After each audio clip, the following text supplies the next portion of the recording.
তাহলে চলো first question দেখো, প্রত্যেকে ভালো করে দেখবে, এগুলো কিন্তু সবই কিন্তু আমাদের ক্লাস 3-4 এর সিলেবাসে রয়েছে, এগুলো থেকে কিন্তু জিজ্ঞাসা করবে। প্রথম প্রশ্ন হচ্ছে সংখ্যা রেখা কাকে বলে। দেখো সংখ্যা রেখা জিনিসটা বোঝো, তাহলে জিনিসটা বুঝে যাবে। প্রথমে আমরা একটু ছবি দেখে নিই সংখ্যা রেখার জিনিসটা কি, তাহলে কিন্তু আমরা ইজিলি আনসার করতে পারবো। দেখতে পাচ্ছ ছবিটা, এইটা হচ্ছে একটা সংখ্যা রেখা। আমরা প্রত্যেকে কিন্তু ক্লাস 4 এর বই দেখেছি বা 5 এর বই দেখেছি, এটা যে এখানে একটা কি থাকবে, একটা রশি থাকবে, মানে একটা রেখা থাকবে, মিডলে কি থাকবে, শূন্য থাকবে, আর এইদিকে +1 2 3 4 5 এভাবে থাকতে থাকবে, আর বাম দিকে -1 -2 -3 -4 এইভাবে কিন্তু যেতে থাকবে। তাহলে এই যে আমরা এটা পাচ্ছি, এটাকে আমরা কি বলবো, সংখ্যা রেখা বলবো। এবার আমরা একটু সংজ্ঞাটা দেখে নিই। তাহলে তোমাদের ইন্টারভিউ যদি জিজ্ঞাসা করা হয় যে সংখ্যা রেখা বলতে কি বোঝো বা সংখ্যা রেখা কাকে বলে, দেখো বলছে সংখ্যাকে সরলরেখার ওপর বিন্দুর সাহায্যে জ্যামিতিক উপায়ে প্রকাশ করার পদ্ধতিকে কি বলা হয়, সংখ্যা রেখা। জিনিসটা বুঝতে পারলে? তাহলে সংখ্যা রেখা বলতে বোঝাচ্ছে যখন আমরা সংখ্যাকে কোন একটা বিন্দুর সাহায্যে জ্যামিতিক আকারে সরলরেখার মাধ্যমে প্রকাশ করি, সেটাকে আমরা কি বলবো, সংখ্যা রেখা। সংখ্যা রেখা হলো একটি সরলরেখা। সংখ্যা রেখা কি, সংখ্যা রেখা হচ্ছে একটা সরলরেখা, যেটা এইভাবে সরলরেখা হবে, যা দুদিকে অসীম পর্যন্ত বিস্তৃত, এই পর্যন্ত, মানে এইরকম অসীম পর্যন্ত কিন্তু বিস্তৃত। এর মধ্যবিন্দু হলো কি, শূন্য। এর মধ্যবিন্দু কি হবে, শূন্য হবে। বোঝা গেল? শূন্য দিকে যত আমরা ডান দিকে যাব, শূন্য থেকে আমরা যত ডান দিকে যাব, সংখ্যাগুলির মান কিন্তু ধনাত্মক আকারে বাড়তে থাকে। মানে এই দিকে যত যাব, মানে বুঝতে পেরেছো, এই যে ডান দিকে আমরা যত যাব আমাদের সংখ্যার মানে রশির যে মান বা সংখ্যা রেখার যে মান, সেটা কিন্তু বাড়তে থাকবে। আর যত আমরা শূন্য থেকে আমরা যত বাম দিকে যাব, তত কি হবে, সংখ্যা রেখার মান সেটা কিন্তু ধীরে ধীরে কমতে থাকবে, মানে এইভাবে আসতে থাকবে। বোঝা গেল? ক্লিয়ার? বুঝতে পেরেছো? তাহলে তোমাদেরকে যদি ইন্টারভিউ জিজ্ঞাসা করে যে আপনি এই ডেমোটা ধরো, তোমাকে জিজ্ঞেস করলো এই প্রশ্নটা, তারপরে তোমাদেরকে জিজ্ঞাসা করলো যে আপনি বাচ্চাদেরকে -1 থেকে -9 যে ছোট, সেটা আপনি কিভাবে বোঝাবেন, বা -1 থেকে -9 যে ছোট, সেটা আপনি বাচ্চাদেরকে কিভাবে বোঝাবেন, এই প্রশ্নটা করলো, তখন তোমরা কিভাবে আনসার করবে? এই প্রশ্নগুলো করার জন্য তোমাদের একটা কোর্সের প্রয়োজন, কারণ এই প্রশ্নগুলো তোমাদেরকে ভালো করে জানতে হবে। ঠিক আছে? তো রাত্রি 8:30টার সময় ক্লাস আছে, প্রত্যেক ক্লাসে জয়েন করবে, তাহলে এই সমস্ত প্রশ্ন নিয়ে আমরা আলোচনা করব। বোঝা গেল? ক্লিয়ার? চলো, তাহলে বুঝতে পেরেছো? এবার দেখো, এখানে সংখ্যা রেখা যেটা আমরা দেখলাম, এইদিকে যত যাচ্ছি তত কি হচ্ছে, বাড়ছে, আর এইদিকে যত যাচ্ছি তত আমাদের সংখ্যা রেখার মান কিন্তু কমছে। দেখো মিডিল পজিশনে কি রয়েছে, মিডিল পজিশনে 0 রয়েছে বা 0 রয়েছে, এদিকে রয়েছে কি ধনাত্মক সংখ্যা, আর এদিকে রয়েছে ঋণাত্মক সংখ্যা। বোঝা গেল? ক্লিয়ার? আর সংখ্যা রেখার যে মানগুলো রয়েছে সেগুলো কি, পূর্ণ সংখ্যা। তাহলে পূর্ণ সংখ্যা কোনগুলো, -1 -2 1 2 সবগুলোকে আমরা কি বলবো, পূর্ণ সংখ্যা বলবো। পরবর্তী ক্লাসে হয়তো এই সংখ্যাগুলো সম্পর্কে আরো ডিটেলস আমরা জানবো। অল্প সময়ের মধ্যে আমাদের WB এক্সাম গাইডের তৈরি করা যে নোটসগুলো যদি পড়ে তোমরা ভালো করে প্রিপারেশন নিতে চাও, তাহলে আমাদের কন্ট্যাক্ট নাম্বারে অবশ্যই যোগাযোগ করো। এখানে প্রত্যেকটি নোটস তোমরা কিন্তু পেয়ে যাবে, প্রিভিয়াস ইয়ার কোশ্চেন, প্রত্যেকটা টপিক ধরে ধরে নোটস, প্রত্যেকটা ক্লাসের নোটস, যারা যে সাবজেক্টে অনার্স করেছো সেই সাবজেক্টের নোটস তোমরা পেয়ে যাবে। এখানে NCERT DLED বই থেকে যে প্রশ্নগুলো আসছে, প্রিভিয়াস ইয়ারের প্রশ্ন, সমস্ত কিছু দেখতে পাচ্ছ। ইংলিশ থেকে যা যা প্রশ্ন এসেছে, জাতীয় পতাকা থেকে সমস্ত কিছু, ওয়ার্ল্ড টোটাল তোমরা প্রচুর নোটস পাবে, প্রচুর নোটস। তোমাদেরকে দেখিয়ে দিই আমাদের এখানে টোটাল কতগুলো নোটস তোমাদেরকে দেওয়া হবে, দেখে নাও। এখানে প্রায় আমাদের টোটাল নোটস রয়েছে, দেখতে পাচ্ছ প্রায় তোমাদের এখানে 100+ PDF রয়েছে, 100+ PDF রয়েছে। প্রত্যেকটা PDF, প্রত্যেকটা সাবজেক্ট, অঙ্ক থেকে, সাইকোলজি থেকে, ম্যাথ থেকে, সব কিছু তোমরা পেয়ে যাবে A to Z। যেগুলো দিচ্ছি এগুলোর বাইরে তোমাদের কোনো কিছু পড়ার দরকার নেই। এগুলো যদি কভার করে যাও, আশা রাখছি প্রত্যেকটা জিনিস তোমরা এর মধ্যে থেকে তোমাদেরকে জিজ্ঞাসা করবে, কারণ ইন্টারভিউ যে টপিকগুলো থেকে প্রশ্ন করে আমি সেই টপিকগুলোকে তোমাদের ধরে ধরে কিন্তু করাচ্ছি। সব কিছু পেয়ে যাবে। দেখো বাংলা সাহিত্যর ইতিহাস, যারা বাংলাতে অনার্স করছো, ইংলিশ লিটারেচার, সব কিছু তোমরা পেয়ে যাবে। তো তোমরা যারা পিডিএফগুলো কিনতে চাইছো আমাদের এই কন্ট্যাক্ট নাম্বারে যোগাযোগ করো, পিডিএফগুলো তোমরা পেয়ে যাবে। চলো নেক্সট দেখো, শূন্য ধনাত্মক সংখ্যা না ঋণাত্মক সংখ্যা? যদি তোমাদেরকে ইন্টারভিউ জিজ্ঞাসা করা হয় শূন্য কি ধরনের সংখ্যা, ধনাত্মক না ঋণাত্মক, তখন তোমাদেরকে আনসার করতে হবে কি শূন্য ধনাত্মক সংখ্যাও নয় বা ঋণাত্মক সংখ্যাও নয়। তো কালকে যখন আমি তোমাদের শূন্য নিয়ে ক্লাস করিয়েছিলাম তখন কিন্তু আমি ভালো করে বলেছিলাম যে শূন্য কি ধরনের সংখ্যা, বলেছিলাম তো, তাই না? নেক্সট দেখো, নেক্সট 3 নাম্বার বলছে অঙ্ক বলতে কি বোঝায়? অঙ্ক বলতে কি বোঝায়? দেখো, গণিতে 10টি প্রতীক দ্বারা সকল সংখ্যাকে প্রকাশ করা হয়, একে গণিতের ভাষায় কি বলা হয়? অঙ্ক বলা হয়। কি বলা হয়? অঙ্ক। অঙ্ক বা কি বলে আমরা ইংরেজিতে ডিজিট। ঠিক আছে, বোঝা গেল? তাহলে অঙ্ক বলতে কি বোঝায়? গণিতে 10টি প্রতীক দ্বারা, গণিতে যে 10টি প্রতীক রয়েছে, যে প্রতীকগুলোর দ্বারা গণিতের সকল সংখ্যাকে প্রকাশ করা হয় তাকে কি বলছে? অঙ্ক বলছে। দেখো তাহলে 0 থেকে 9 এগুলো কি? এগুলো এক একটা কি হবে বলো? এগুলো সব এক একটা অঙ্ক। বোঝা গেল? তাহলে অঙ্ক সংখ্যা হতে পারে, জিনিসটা বোঝো, অঙ্ক সংখ্যা হতে পারে, কিন্তু সংখ্যা, এই জিনিসটা একটু ক্লিয়ার করে নাও, সমস্ত অঙ্ক, সমস্ত অঙ্ক সংখ্যা, কিন্তু সমস্ত সংখ্যা কিন্তু অঙ্ক নয়। জিনিসটা বোঝো, সমস্ত অঙ্ক সংখ্যা, 9 যেমন একটা অঙ্ক, 9 একটা সংখ্যা, কিন্তু 13 কি অঙ্ক? না, 13 কিন্তু আমাদের অঙ্ক পড়ছে না, কারণ 13 হচ্ছে একটি সংখ্যা যেখানে দুটো অঙ্ক রয়েছে, 1 এবং 3, এই দুটো অঙ্ক একসঙ্গে মিলিত হয়েছে কি 13 নামের একটা সংখ্যা। Is it clear? 4 নাম্বার দেখো, 4 নাম্বার বলছে সমস্ত অঙ্ক সংখ্যা, সমস্ত অঙ্কগুলো কি হতে পারে? সংখ্যা হতে পারে। আবার সমস্ত সংখ্যা অঙ্ক, আপনার মতে কোন কথাটি সঠিক? এটা জিজ্ঞেস করলো ইন্টারভিউ যদি জিজ্ঞেস করে যে সমস্ত অঙ্ক সংখ্যা আবার সমস্ত সংখ্যা অঙ্ক, আপনার মতে কোনটি সঠিক? বলবে স্যার আমার মতে সমস্ত অঙ্কই হচ্ছে সংখ্যা, সমস্ত অঙ্ক কি সংখ্যা, প্রত্যেকটা ডিজিট সেটা হবে নাম্বার, কিন্তু সমস্ত নাম্বার কিন্তু ডিজিট নয়। তার কারণ হচ্ছে 0 থেকে 9 প্রত্যেকটি অঙ্কই কিন্তু সংখ্যা, কিন্তু 9 এর ওপরে সংখ্যাগুলোকে আমরা একক অঙ্ক বলতে পারি না। বোঝা গেল? চলো নেক্সট দেখো, দশমিক বা ডেসিমেল পদ্ধতির ভিত্তি কি? দশমিক বা ডেসিমেল পদ্ধতির ভিত্তি হচ্ছে 10। কি বললাম? দশমিক পদ্ধতির ভিত্তি হচ্ছে 10। নেক্সট দেখো, সংখ্যা পদ্ধতির ভিত্তি কাকে বলা হয়? সংখ্যা পদ্ধতির ভিত্তি কাকে বলে? যদি জিজ্ঞেস করে সংখ্যা পদ্ধতির ভিত্তি কাকে বলে, কি বলছে দেখো, কোন একটি সংখ্যা পদ্ধতিতে যতগুলি অঙ্ক ব্যবহার করা হয় তাকে ওই সংখ্যা পদ্ধতির ভিত্তি বলছে। তাহলে বলছে সংখ্যা পদ্ধতির ভিত্তি কি? কোন একটি সংখ্যা পদ্ধতিতে যতগুলো অঙ্ক আমরা ব্যবহার করব সেইগুলোকে আমরা কি বলবো? সংখ্যা পদ্ধতির ভিত্তি। তাহলে 13 একটা কি সংখ্যা, এখানে কটা অঙ্ক রয়েছে? দুটো, তাই এই দুটো অঙ্ক রয়েছে, এটাকে বলবো আমরা সংখ্যা পদ্ধতির ভিত্তি। দুটো অঙ্ক নিয়ে একটা সংখ্যা তৈরি হয়েছে, 3টে অঙ্ক নিয়ে হতে পারে। বোঝা গেল? চলো নেক্সট দেখো, নেক্সট বলা হয়েছে বাইনারি সংখ্যা পদ্ধতির ভিত্তি কি? বাইনারি সংখ্যা পদ্ধতির ভিত্তি হচ্ছে 2। জিজ্ঞাসা করতে পারি বাইনারি সংখ্যা পদ্ধতি ভিত্তি হচ্ছে 2। আবার দেখো বলছে বাইনারি সংখ্যা পদ্ধতিতে কি কি অঙ্ক ব্যবহার করা হয়? একটা হচ্ছে 0 আর একটা 1, আর 0 এবং 1 দিয়ে কিন্তু বাইনারি সংখ্যা পদ্ধতি ব্যবহার করা হয়। নেক্সট চলে আসো, অক্টাল সংখ্যা পদ্ধতি কি? অক্টাল অক্টাল মানে কি 8, তাই 0 থেকে 7 পর্যন্ত সংখ্যা থাকবে। অক্টাল সংখ্যা পদ্ধতিতে 0 থেকে 7 থাকবে। বোঝা গেল? 10 নম্বরটি দেখো, হেক্সাডেসিমাল সংখ্যা পদ্ধতির ভিত্তি কি? হেক্সাডেসিমাল সংখ্যা পদ্ধতির ভিত্তি হচ্ছে 16। হেক্সা পদ্ধতির কত হচ্ছে? 16।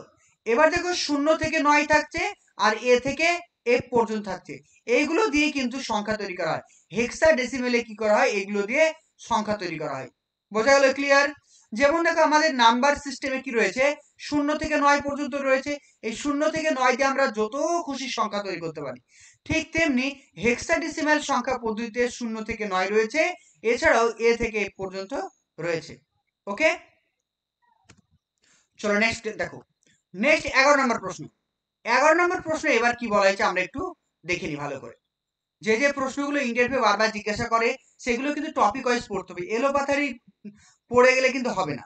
11 নম্বর বলছে স্থানীয় মান বা প্লেস ভ্যালু কাকে বলছে। বলছে প্রতিটি অঙ্ক যখন কোনো সংখ্যায় একটি স্থান লাভ করে তার জন্য যে মানটি পাই তাকে আমরা কি বলবো, স্থানীয় মান বলবো। বোঝা গেল? তাহলে তোমাদেরকে ইন্টারভিউ জিজ্ঞাসা করতে পারে, তো বাচ্চাদেরকে আপনি স্থানীয় মান এবং প্রকৃত মান কিভাবে বোঝাবেন, বা স্থানীয় মান বা প্রকৃত মানের ধারণা আপনি কিভাবে দেবেন, এটা জিজ্ঞেস করতে পারে। বোঝা গেল? তাহলে এই সমস্ত প্রশ্নগুলো আমাদের ফেস টু ফেস কথা বলতে হবে গুগল মিটে। তো এইগুলো ক্লাসগুলো তোমাদেরকে অবশ্যই করতে হবে, ঠিক আছে? তো ক্লাসগুলো করার জন্য ভিডিও ডেসক্রিপশনে লিংক আছে, সেই লিংকে ক্লিক করে আমাদের গ্রুপে জয়েন হয়ে যাও, সেখানে আমরা ক্লাস করতে পারবো। দেখো প্রথমে বলছি স্থানীয় মান কাকে বলছে। প্রতিটি অঙ্ক যখন কোনো সংখ্যায় একটি স্থান লাভ করে তার জন্য যে মানটি পাই তাকে আমরা কি বলবো, স্থানীয় মান। তাহলে কি বলছে, প্রতিটি অঙ্ক যখন কোনো সংখ্যায় স্থান লাভ পায়। যেমন দেখো বলছে আমি লিখলাম ধরো একটা 200, ধরো একটা সংখ্যা লিখলাম 2 4 5, একটা সংখ্যা লিখলাম। বলছে প্রতিটি অঙ্ক যখন কোনো সংখ্যায়, এটা তো একটা টোটাল সংখ্যা, এটা তো একটা সংখ্যা। তাহলে প্রতিটি অঙ্ক যখন কোনো একটা সংখ্যায় স্থান লাভ করে, স্থান লাভ করেছে 2 4 5, কোনো একটা স্থান নিয়েছে, তার জন্য যে মানটি পাই তাকে আমরা কি বলবো, স্থানীয় মান। তাহলে 2 এর স্থানীয় মান কত হবে, 2 এর স্থানীয় মান হবে 2, তারপর বাকি যেগুলো রয়েছে সেগুলো হবে কি 2 0 0, 200 হয়ে গেল। ঠিক আছে? যেমন রয়েছে দেখো 52 47, এই সংখ্যাটিতে 5 এর স্থানীয় মান হলো 5000। চলো 12 নম্বর দেখো। 12 নম্বর বলছে প্রকৃত মান বা ফেস ভ্যালু কাকে বলা হয়। বলছে কোন অঙ্কের নিজস্ব মানকে তার প্রকৃত মান বলে। তাহলে কোন একটা অঙ্কের তার যে নিজস্ব মান রয়েছে সেই নিজস্ব মানকে আমরা কি বলবো, ফেস ভ্যালু বা প্রকৃত মান বলবো। যেমন দেখো একটা উদাহরণ এখানে দেওয়া হয়েছে যে 5247, এই সংখ্যাটিতে 5 এর প্রকৃত মান কত, 5 এর প্রকৃত মান হচ্ছে 5। তাকে 5 এর প্রকৃত মান কত, 5। এগুলো কিন্তু ইন্টারভিউ জিজ্ঞাসা করবে, ভালো করে পড়ে যাবে। তারপর দেখো 1 মিলিয়ন সমান কত জিজ্ঞেস করতে পারে। 1 মিলিয়ন সাবস্ক্রাইবার বলে থাকি আমরা ইউটিউবে ফেসবুকে। 1 মিলিয়ন মানে হচ্ছে 10 লক্ষ, 1 বিলিয়ন মানে হচ্ছে 100 কোটি। 1 বিলিয়ন মানে হচ্ছে 100 কোটি বা 10 মিলিয়ন, কি হচ্ছে কি 10 মিলিয়ন। বোঝা গেল? তাহলে 1 বিলিয়ন সমান 10 মিলিয়ন বা 100 কোটি। তারপর দেখো 1 ট্রিলিয়ন মানে কত, 1 ট্রিলিয়ন মানে হচ্ছে 1 লক্ষ কোটি। এগুলো মাথায় রাখবে। ওকে, দেখো এখান থেকে তোমাদের ইন্টারভিউ আর একটা প্রশ্ন করতে পারে, আমি একটু বলে দিই। যে তোমাদেরকে জিজ্ঞাসা করলো যে 1 মিলিয়ন, 1 মিলিয়নে কটা শূন্য থাকে। যদি জিজ্ঞাসা করে যে 1 মিলিয়নে কটা শূন্য থাকে, তাহলে 1 মিলিয়নে কটা শূন্য থাকছে বলো তো, 6টা। আর 1 বিলিয়নের সংখ্যা কটা থাকছে, শূন্য থাকছে 9টা। আর 1 ট্রিলিয়নের শূন্য থাকছে কটা বলো তো, 12টা। বোঝা গেল? তাহলে এইগুলো কিন্তু হুট করে জিজ্ঞাসা করলে কিন্তু আনসার দেওয়া খুবই মুশকিল, তাই এগুলো কিন্তু আগে থেকে প্রিপারেশন নিয়ে যেতে হবে। চলো নেক্সট দেখো। নেক্সট বলছে বাস্তব সংখ্যা কাকে বলে। বাস্তব সংখ্যা কাকে বলছে, বলছে শূন্য সহ সমস্ত ধনাত্মক ও ঋণাত্মক সংখ্যাকে আমরা বাস্তব সংখ্যা বলবো বা রিয়েল নাম্বার বলবো। বাস্তব সংখ্যা বা রিয়েল নাম্বার বলবো। বোঝা গেল? তাহলে শূন্য সহ সমস্ত ধনাত্মক ও ঋণাত্মক সংখ্যাকে আমরা কি বলবো, বাস্তব। যেমন ধরো শূন্য, যদি তোমাকে ইন্টারভিউ জিজ্ঞেস করে শূন্য কি একটি বাস্তব সংখ্যা, অবশ্যই একটা বাস্তব সংখ্যা। যেমন -1 একটা বাস্তব সংখ্যা, -9 বা -10 একটা বাস্তব সংখ্যা, তার হলো 5 একটা বাস্তব সংখ্যা, 0 বাস্তব সংখ্যা। তাহলে শূন্য সহ ধনাত্মক বা ঋণাত্মক সমস্ত সংখ্যাকে আমরা কি মানে সংখ্যাকে আমরা বা অঙ্ককে আমরা কি বলবো বলতো, বাস্তব সংখ্যা বলবো। Is it clear? নেক্সট দেখো মূলদ সংখ্যা কাকে বলছে। এখানে আরেকটা জিনিস বলতে ভুলে গেছি, বলছে সমস্ত মূলদ অমূলদ সংখ্যাকে আমরা বাস্তব সংখ্যা বলবো। সমস্ত মূলদ সংখ্যা এবং সমস্ত অমূলদ সংখ্যাকে আমরা বাস্তব সংখ্যা বলবো। 14টা দেখো। 14টা বলছে মূলদ সংখ্যা কাকে বলে। মূলদ সংখ্যা কাকে বলে। বলছে যে সংখ্যাকে পি বাই কিউ আকারে প্রকাশ করা যায় তাকে আমরা কি বলবো, মূলদ সংখ্যা বলবো, যখন কিউ নট ইজিক্যাল টু 0। কারণ দেখো পি বাই কিউ এটা কি হবে, মূলদ সংখ্যা, কিন্তু পি বাই কিউ ইজিক্যাল 0 যদি হয়ে যায় এটা অসঙ্গত হয়ে যাবে, এর কিন্তু কোনো মান বা ডিজিট আমরা পাবো না, কোনো মান কিন্তু আমরা পাবো না, বুঝতে পেরেছো? এর কোনো মান কিন্তু আমরা পাবো না। তাহলে শূন্য মূলদ না অমূলদ? অবশ্যই শূন্য হচ্ছে একটি মূলদ সংখ্যা, কালকে আমি বলেছি, বোঝা গেল? তাহলে পি বাই যখন কোন সংখ্যাকে আমরা পি বাই কিউ আকারে প্রকাশ করতে পারবো তখন আমরা তাকে কি বলবো, মূলদ সংখ্যা বলবো। কিন্তু শর্ত কি, শর্ত হচ্ছে কিউ নট ইজিক্যাল টু 0 হতে হবে। তারপর 15 নাম্বার বলছে মূলদ সংখ্যা কাকে বলে, যেসব সংখ্যাকে পি বাই কিউ আকারে প্রকাশ করা যায় না তাকে কি বলছে, অমূলদ সংখ্যা। তাহলে যে সমস্ত সংখ্যাগুলোকে আমরা পি বাই কিউ আকারে প্রকাশ করতে পারবো না তাকে আমরা কি বলবো, অমূলদ সংখ্যা। এটা বোঝা গেল? ক্লিয়ার? চলো 16 নাম্বার দেখো। 16 নাম্বার বলছে পূর্ণ সংখ্যা কাকে বলে। তাহলে এখান থেকে তোমাদের জিজ্ঞেস করতে পারে, একটা আমি প্রশ্ন দিই যে √3 মূলদ না অমূলদ জিজ্ঞেস করতে পারে, তাহলে কি হবে তোমাদের, √3 হচ্ছে একটা অমূলদ সংখ্যা। কিন্তু যদি বলে √9 সেটা হবে কি, মূলদ সংখ্যা, কারণ 3 3 9 হয়ে যায়। বোঝা গেল? ক্লিয়ার? 16 নাম্বার দেখো, বলছে পূর্ণ সংখ্যা কাকে বলছে, পূর্ণ সংখ্যা কাকে বলছে, বলছে শূন্য সহ সকল ধনাত্মক ও ঋণাত্মক সংখ্যাকে আমরা পূর্ণ সংখ্যা বলবো, এটিকে জেড দ্বারা প্রকাশ করা হয়। তাহলে বাস্তব সংখ্যা এবং পূর্ণ সংখ্যা আমরা একই পেলাম, তাহলে বাস্তব সংখ্যা এবং পূর্ণ সংখ্যা আমরা একই পেলাম। তাহলে শূন্য সহ সকল ধনাত্মক বা ঋণাত্মক সংখ্যাকে আমরা কি বলবো, অবশ্যই পূর্ণ সংখ্যা বলবো। বুঝতে পেরেছো? কিন্তু দেখো বাস্তব সংখ্যার ক্ষেত্রে অমূলদ সংখ্যাগুলো কিন্তু কি হয়েছিল, অমূলদ সংখ্যাগুলো কিন্তু পূর্ণ সংখ্যা হবে না, অমূলদ সংখ্যাগুলো কিন্তু আমরা কখনো পূর্ণ সংখ্যা বলবো না। যেমন √3 কে কি আমরা পূর্ণ সংখ্যা বলবো না, কিন্তু √3 কিন্তু একটা বাস্তব সংখ্যা, কিন্তু এটা কিন্তু পূর্ণ সংখ্যা নয়, একটু পার্থক্য আছে।